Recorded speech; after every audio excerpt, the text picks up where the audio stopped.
दोस्तों नमस्कार, जोहार। चलते हैं झारखंड सुबह की ताजा खबरों की ओर। लेकिन उससे पहले अगर आपने अभी तक इस चैनल को सब्सक्राइब नहीं किया तो सब्सक्राइब कर लें, जिससे कि आपको झारखंड सुबह की ताजा खबर रोजाना मिलती रहे। पहली बड़ी खबर, झारखंड के पश्चिमी सिंहभूम जिले में रामनवमी में सुरक्षा की तैयारियों में पुलिस इतनी व्यस्त रही कि बड़ा जामदा ओपी क्षेत्र के परम बालजोड़ी गांव जंगल स्थित डीके घोष कंपनी की विस्फोटक रखने वाली मैगजीन, भारी तादाद में डेटोनेटर एवं अन्य विस्फोटक सामग्री लूटकर नक्सली फरार हो गए। और गुरुवार की मध्यरात्रि लगभग 12 से 1 बजे के बीच भाकपा माओवादियों ने धावा बोलकर भारी तादाद में डेटोनेटर एवं अन्य विस्फोटक सामग्री लूट ली। नक्सली जिस बारूद का बड़ा भंडार लूटने आए थे उसमें वह सफल नहीं हो पाए। कंपनी ने विस्फोटक से संबंधित बारूद का बड़ा जखीरा वहां रखा नहीं था और कुछ डेटोनेटर एवं अन्य विस्फोटक सामग्री ही लूटने में वो सफल रहे। बिल्कुल, राज्य के जमशेदपुर जिले में कोरोना संक्रमित एक और मरीज मिला। झारखंड में कोरोना और इन्फ्लुएंजा का बढ़ा खतरा। मौसम की मार को हल्के में ना ले, झारखंड में एक बार फिर से कोरोना संक्रमण का खतरा बढ़ रहा। पूर्वी सिंहभूम में कोरोना संक्रमित और भी मरीज मिले हैं। मानगो इलाके के रहने वाले 30 वर्षीय पुरुष इसमें संक्रमित पाए गए। स्वास्थ्य विभाग ने कहा है कि पुराने संक्रमितों को ज्यादा सीमित रहने की आवश्यकता है, क्योंकि ज्यादातर मामलों में पुराने मरीजों में वही पुराने लक्षण सामने आ रहे, जिससे खतरा बढ़ रहा। और बढ़ते मामले को देखते हुए ज्यादा सतर्कता बरतने की अपील की गई है। संक्रमित मरीज का इलाज टाटा मोटर्स अस्पताल में चल रहा।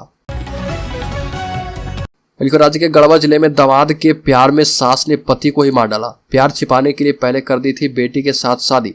दामाद के प्यार में पति को कुल्हाड़ी से मारकर हत्या। गढ़वा में एक सास अपने दामाद के प्यार में इतनी पागल हो गई कि उसने अपने पति को ही जान से मार डाला। घटना गढ़वा के सोनबरसा इलाके की है। इस हत्याकांड के खुलासे ने पूरे इलाके में सनसनी फैला दी और दोनों ने मिलकर इस हत्याकांड को छिपाने की भी पूरी कोशिश की। नाजिर और मुस्लिम एक साथ बेंगलुरु में काम करते थे। परिचय था तो नाजिर अक्सर मुस्लिम के घर आया जाया करता था। इस दौरान नाजिर और मुस्लिम की पत्नी जुलेखा के बीच प्रेम संबंध हो गए। प्यार इतना परवान चढ़ा कि किसी की चिंता किए बगैर जुलेखा उसके प्यार में पागल हो गई और मुस्लिम को जब इसकी भनक लगी तो उसने पत्नी को रोका। एसडीपीओ प्रमोद कुमार केसरी ने बताया कि मुस्लिम की हत्या उसकी पत्नी जुलेखा बीबी और उसके प्रेमी दामाद नाजिर अंसारी ने मिलकर की थी। बिल्कुल, झारखंड की नौकरी में फर्जी दस्तावेज। झारखंड में डाक विभाग के सर्कल के लिए निकली बहाली में 80% से ज्यादा आवेदक ने फर्जी सर्टिफिकेट जमा कर दिए और ये चौंकाने वाली जानकारी सामने आई है, जिसके बाद जांच शुरू हो गई। इस मामले में एक व्यक्ति को गिरफ्तार किया गया है। यह धोखाधड़ी सिर्फ रांची में ही नहीं बल्कि कई दूसरे राज्यों में भी हुई है। झारखंड समेत कई राज्यों में होने वाली बहाली में आरोपी का फर्जीवाड़ा सामने आया। आधिकारिक जानकारी डाक विभाग को भी भेज दी गई है। बिल्कुल, झारखंड में 1000 करोड़ का अवैध खनन करने वाले आरोपियों के घर होगी कुर्की जब्ती।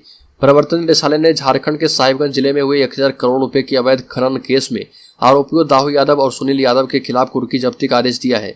और केवल इतना ही नहीं, दाहू यादव के बेटे राहुल और उसके पिता के खिलाफ ही गैर जमानती वारंट जारी किया गया। साहिबगंज में हुए 1000 करोड़ रुपए के अवैध खनन केस में मुख्य आरोपी पंकज मिश्रा के सहयोगियों चंदन और सूरज पंडित के खिलाफ भी वारंट जारी किया गया है।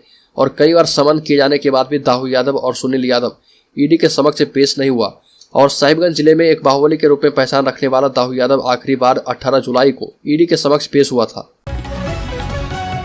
बिल्कुल, झारखंड में 13 दिनों के अंदर कोरोना के मरीजों की संख्या 5 गुना बढ़ गई है। केंद्रीय स्वास्थ्य मंत्रालय के आंकड़ों के मुताबिक 18 मार्च को झारखंड में कोरोना के मरीजों की संख्या 5 थी।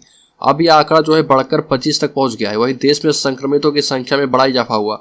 सक्रिय मरीजों की संख्या 15,208 पर पहुंच गई है।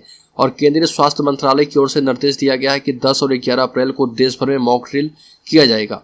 इस दौरान अस्पताल में बेड, आईसीयू बेड, दवा, मैन पावर समेत जरूरी संसाधनों की व्यवस्था को देखा जाएगा। इस ऐलान से पूर्व झारखंड स्वास्थ्य महकमा कोरोना के बढ़ते मामलों को लेकर अलर्ट है। बिल्कुल, मुंडा जनजाति की उपजाति भोयर मुंडा को अगड़ी जाति में शामिल करने पर कांग्रेस नेता बंधु तिर्की ने आपत्ति जताई है और मामले में केंद्र सरकार पर साजिश के तहत ऐसा करने का आरोप लगाया। और झारखंड कांग्रेस के कार्यकारी अध्यक्ष बंधु तिर्की ने केंद्र सरकार पर राज्य के आदिवासियों के खिलाफ साजिश रचने का आरोप लगाया। झारखंड प्रदेश कांग्रेस कमेटी के कार्यकारी अध्यक्ष बंधु तिर्की ने कांग्रेस भवन रांची में कहा कि झारखंड में आदिवासी की 32 जनजातियां निवास करती है। टीआरआई के मुताबिक लगातार जनजातीय समाज की जनसंख्या कम हो रही है। ऐसे में टीआरआई की रिपोर्ट और झारखंड सरकार की अनुशंसा के बावजूद केंद्र सरकार के आदेश पर रजिस्ट्रार जनरल ऑफ इंडिया ने मुंडा जनजाति की पहली उपजाति भोयर मुंडा को आदिवासी की जगह अगड़ी जाति भूमिहार और ब्राह्मण की उपजाति बता दिया, जो कि पूरी तरह से गलत है। बिल्कुल, बंगाल, गुजरात, बिहार के बाद अब झारखंड में भी बवाल। रामनवमी जुलूस पर पथराव। झारखंड के पूर्वी सिंहभूम में रामनवमी जुलूस में बवाल की सूचना है। पूर्वी सिंहभूम के पोटका में रामनवमी जुलूस में पथराव किया गया। पथराव में मुखिया देवी कुमारी भूमिज घायल हो गई। स्थानीय लोगों और पुलिस प्रशासन के बीच झड़प की भी सूचना है। घटना के संबंध में मिली जानकारी के मुताबिक झंडा आगे बढ़ाने को लेकर अखाड़ा समिति और प्रशासन के बीच तीखी झड़प हो गई। झड़प के दौरान डंडा टूटकर नीचे आ गिरा। इस पर जुलूस में शामिल लोग भड़क गए। स्थानीय लोगों का आरोप है कि जुलूस थोड़ा आगे बढ़ा तो समुदाय विशेष के लोगों ने छत से पथराव कर दिया और इस घटना में स्थानीय मुखिया देवी कुमारी भूमेश घायल हो गई और बड़ी संख्या में पुलिस बल की तैनाती कर दी गई है। मिलकर 7500 युवाओं को नौकरी देगी सरकार। जेएसएससी जेपीएससी ने मांगा है आवेदन। झारखंड सरकार की नियोजन नीति को हाईकोर्ट ने 16 दिसंबर 2022 को निरस्त कर दिया था। हाईकोर्ट के फैसले के बाद राज्य सरकार के निर्देश पर झारखंड कर्मचारी चयन आयोग ने 12 विभागों के लिए निकाले गए नियुक्ति विज्ञापन को वापस ले लिया था। इसके साथ ही राज्य में नियुक्ति प्रक्रिया पूरी तरह से ठप हो गई थी, लेकिन एक बार फिर से सरकार ने युवाओं को रोजगार उपलब्ध कराने की प्रतिबद्धता को लेकर नियुक्ति प्रक्रिया शुरू कराई है। और पिछले 2 दिनों में 2 संस्थाएं झारखंड कर्मचारी सेवा आयोग और झारखंड कर्मचारी चयन आयोग ने कुल 7500 पदों पर नियुक्ति के लिए विज्ञापन जारी कर दिया है। नियुक्ति प्रक्रिया शुरू करने से पहले मुख्यमंत्री हेमंत सोरेन ने खुद 8 लाख से अधिक अभ्यर्थियों से संपर्क करके यह जानना चाहा था कि किस नीति के तहत नियुक्ति प्रक्रिया शुरू की जाए और मिले सुझाव के तहत अभ्यर्थियों ने 2016 की नीति के तहत नियुक्ति प्रक्रिया शुरू करने की बात कही थी।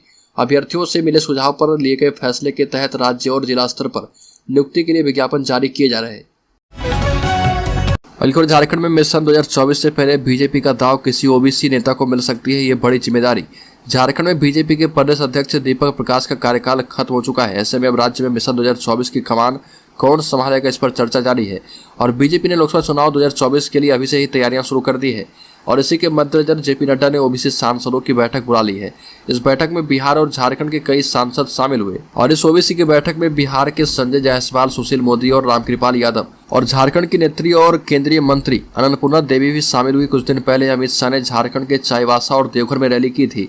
कहा जा रहा है कि इसके बाद से ही झारखंड ने लोकसभा चुनाव के लिए मिशन 2024 शुरू कर दिया था और बीजेपी लोकसभा चुनाव 2024 से पहले झारखंड में ओबीसी पर अपना दांव खेलने की तैयारी में है।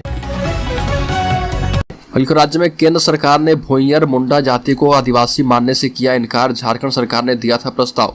केंद्र सरकार ने झारखंड के भोइयर मुंडा जाति को बाभन मानते हुए आदिवासियों की सूची में शामिल करने से इनकार कर दिया। रजिस्ट्रार जनरल ऑफ इंडिया ने राज्य सरकार के प्रस्ताव को यह कहते हुए अस्वीकार कर दिया है कि इसमें भोइयर मुंडा जाति के मूल और समकालीन जनजातीय विशेषताओं के साथ अन्य बिंदुओं का उल्लेख नहीं किया गया है। झारखंड सरकार ने भोइयर मुंडा जाति को अनुसूचित जनजाति की सूची में शामिल करने की अनुशंसा जनजातीय मामलों के मंत्रालय से की थी। राज्य सरकार की ओर से भेजे गए प्रस्ताव में भोइयर मुंडा को मुंडा जनजाति की उपजाति बताया गया था। राज्य सरकार ने अपने प्रस्ताव के पक्ष में कई पुस्तकों सहित अन्य दस्तावेजों का हवाला दिया था, हालांकि केंद्र सरकार ने नहीं माना। बिल्कुल झारखंड में बालू का अवैध उठाव किया गया तो गंभीर परिणाम भुगतने होंगे। हाईकोर्ट ने दे दिया है निर्देश। झारखंड हाईकोर्ट ने राज्य में बिना टेंडर के बालू के अवैध उठाव को लेकर दायर जनहित याचिका पर सुनवाई करते हुए राज्य सरकार को 3 सप्ताह में जवाब दायर करने का निर्देश दिया।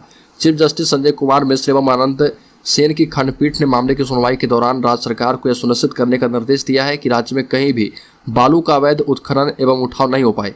जब बालू टेंडर का आवंटन हो जाए, लाइसेंस मिल जाए तो उसका उठाव किया जा सकता है। खंडपीठ ने कहा कि आदेश का उल्लंघन करने पर गंभीर परिणाम भुगतने होंगे।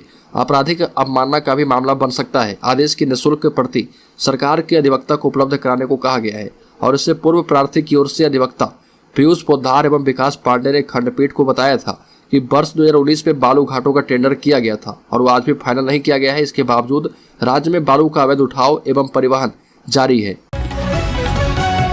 झारखंड के मंत्री चंपई सोरेन का बड़ा बयान सामने आया है, जहां पर सरायकेला के गमरिया पहुंचे मंत्री चंपई सोरेन से जब पत्रकारों ने नियोजन नीति को लेकर सवाल किया तो उन्होंने उल्टे पत्रकारों से सवाल पूछ लिया और कहा कि क्या आप जानते हैं कि 60-40 कौन सी चिड़िया का नाम है। बीजेपी पर निशाना साधते हुए कहा कि बीजेपी झारखंड को परेशान करने का काम कर रही, जिसमें अब आजसू भी शामिल हो चुकी है। मंत्री ने कहा कि उनके पास अपनी नीति स्पष्ट नहीं है। पहले जब 1932 के खतियान के आधार पर नियोजन नीति को कैबिनेट में पारित किया गया था तो बीजेपी के एक आदिवासी सदस्य कोर्ट जा पहुंचे और इस नीति के खिलाफ खड़े हो गए। बीजेपी खुद तय नहीं कर पा रही है कि 1932 का साथ देगी या फिर 60-40 का। आपको बता दें कि नियोजन नीति पर घमासान लगातार जारी है। सदन में भी इसे लेकर जोरदार हंगामा देखने को मिला था।